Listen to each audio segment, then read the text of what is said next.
CEOs, सम्मानित अतिथिगण, अन्य महानुभाव, देवी और सज्जनों, इंडिया एनर्जी वीक में देश और दुनिया भर से यहां यशोभूमि में जुटे सभी साथियों को नमस्कार। आप सभी सिर्फ एनर्जी वीक का हिस्सा भर नहीं है, आप भारत की एनर्जी एम्बिशंस का महत्वपूर्ण हिस्सा है। मैं आप सभी का अभिनंदन करता हूं। विदेश से जो मेहमान आए हैं, मैं उनका भारत में स्वागत करता हूं। साथियों, दुनिया का हर एक्सपर्ट आज कह रहा है कि 21st सेंचुरी भारत की सेंचुरी है। भारत अपनी ही नहीं, दुनिया की ग्रोथ को भी ड्राइव कर रहा है और इसमें हमारे एनर्जी सेक्टर की बहुत बड़ी भूमिका है। भारत की एनर्जी एम्बिशंस 5 पिलर्स पर खड़ी है। हमारे पास रिसोर्सेज हैं जिनको हम हार्नेस कर रहे हैं। दूसरा, हम अपने ब्रिलियंट माइंड्स को इनोवेट करने के लिए प्रोत्साहित कर रहे हैं। तीसरा, हमारे पास इकोनॉमिक स्ट्रेंथ है, पॉलिटिकल स्टेबिलिटी है।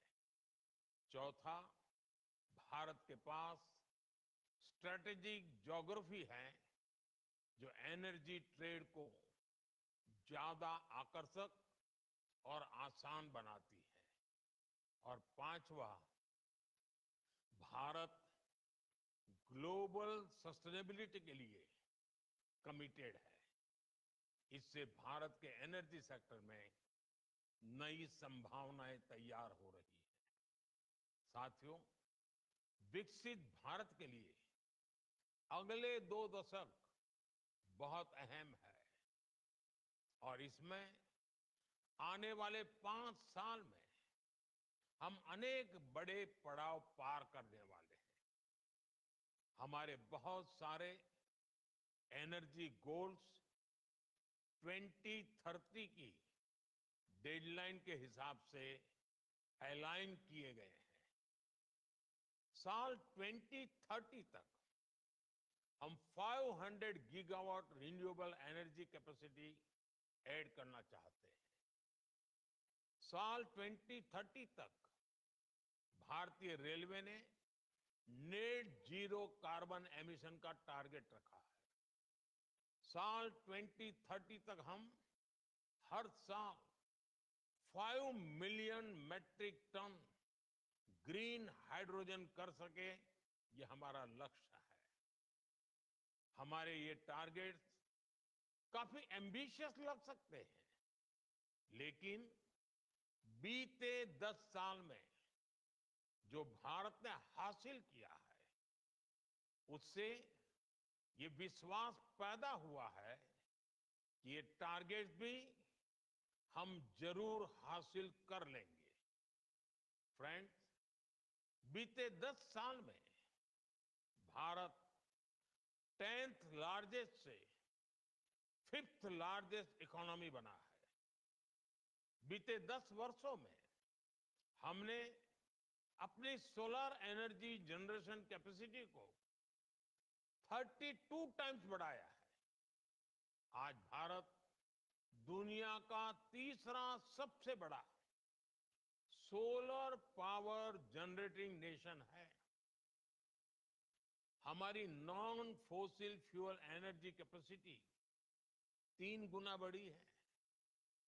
भारत G20 देशों में पेरिस समझौते के लक्ष्यों को पूरा करने वाला पहला देश है।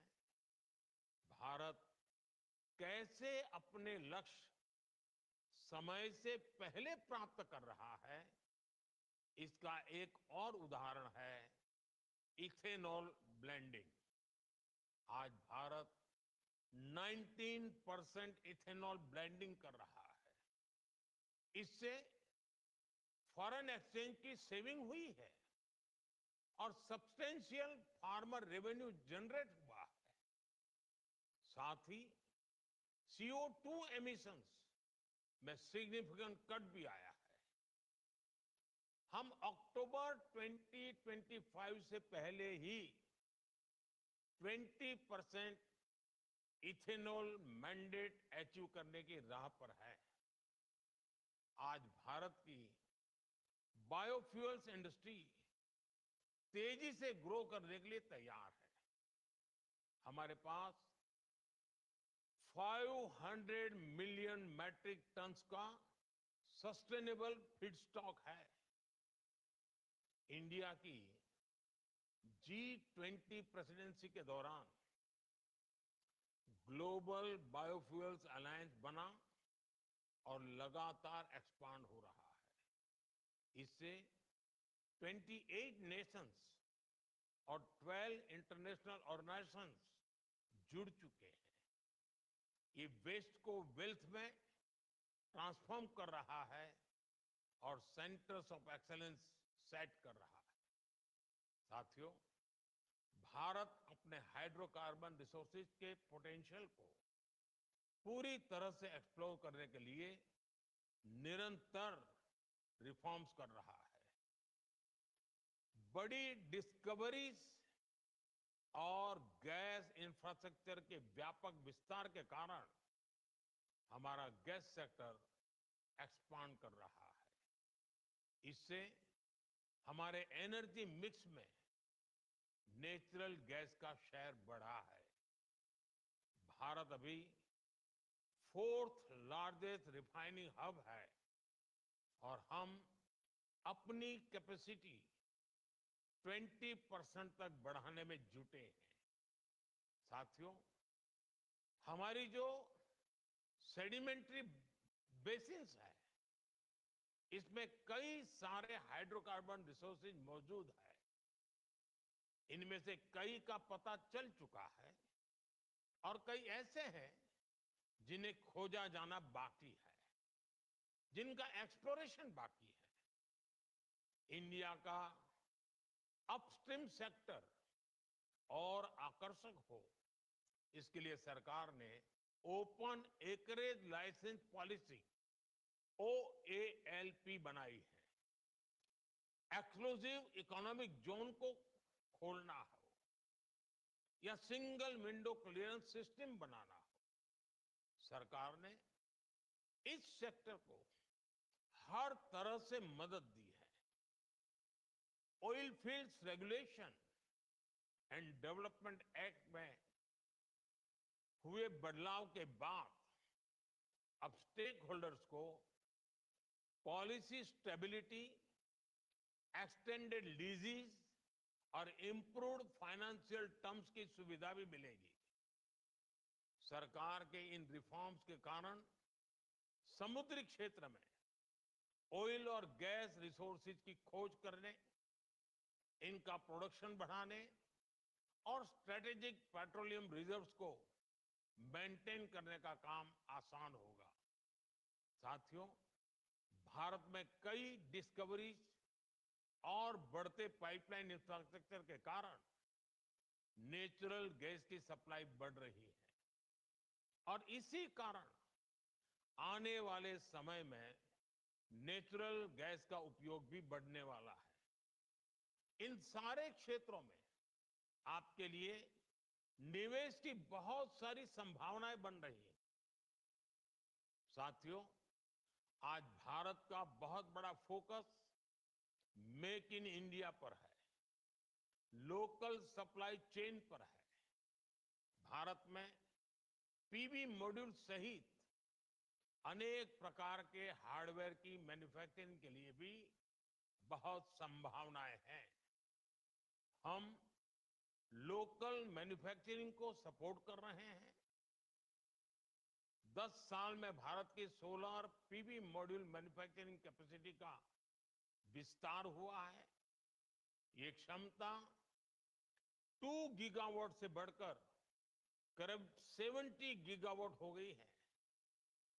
पीएलआई स्कीम की वजह से ये सेक्टर और आकर्षक हो गया है। इससे high efficiency solar PV modules की मैन्युफैक्चरिंग को बढ़ावा मिला है। साथियों, बैटरीज और स्टोरेज कैपेसिटी के सेक्टर में इनोवेशन और मैन्युफैक्चरिंग दोनों के लिए बहुत अवसर हैं। भारत बहुत तेज गति से इलेक्ट्रिक मोबिलिटी की तरफ बढ़ रहा है। इतने बड़े देश की डिमांड पूरा करने के लिए बैटरीज और स्टोरेज कैपेसिटी के क्षेत्र में हमें बहुत तेजी से काम करना है। इसलिए इस वर्ष के बजट में भी हमने ग्रीन एनर्जी को सपोर्ट करने की संबंधित अनेक घोषणाएं की है। सरकार ने ईवी और मोबाइल फोन बैटरी की मैन्युफैक्चरिंग से जुड़ी कई चीजों को बेसिक कस्टम ड्यूटी से बाहर किया है। Cobalt powder, lithium ion battery waste, lead, zinc ऐसे अनेक क्रिटिकल मिनरल्स से ड्यूटी हटा दी गई है। नेशनल क्रिटिकल मिनरल्स मिशन भी भारत में एक सशक्त सप्लाई चेन के निर्माण में बड़ी भूमिका निभाएगा। नॉन लिथियम बैटरी इकोसिस्टम को प्रमोट करने की दिशा में भी हम आगे बढ़ रहे हैं। इस वर्ष के बजट में हमने न्यूक्लियर एनर्जी सेक्टर को भी ओपन कर दिया है। एनर्जी में हो रहा हर इन्वेस्टमेंट नौजवानों के लिए नई जॉब्स क्रिएट कर रहा है, ग्रीन जॉब्स के अवसर बना रहा है। साथियों, भारत के एनर्जी सेक्टर को मजबूती देने के लिए हम इसे जनता की पावर से लैस कर रहे हैं। हमने देश के सामान्य परिवारों और किसानों को ऊर्जादाता बनाया है। बीते साल हमने पीएम सूर्यघर मुफ्त बिजली योजना शुरू की। इस योजना का स्कोप सिर्फ एनर्जी प्रोडक्शन तक ही सीमित नहीं है। इसमें सोलर सेक्टर्स में नई स्किल्स बन रही हैं, नया सर्विस इकोसिस्टम बन रहा है और आपके लिए निवेश की संभावनाएं भी बढ़ रही हैं। साथियों, भारत ऐसे एनर्जी सॉल्यूशंस देने के लिए कमिटेड है जो हमारी ग्रोथ को एनर्जाइज करें और हमारे नेचर को भी एनरिच करें। मुझे विश्वास है इस एनर्जी वीक से भी इस दिशा में कुछ ठोस रास्ते निकलेंगे। मुझे उम्मीद है कि आप सभी भारत में बन रही हर संभावना को एक्सप्लोर करेंगे। आप सभी को बहुत बहुत शुभकामनाएं। धन्यवाद।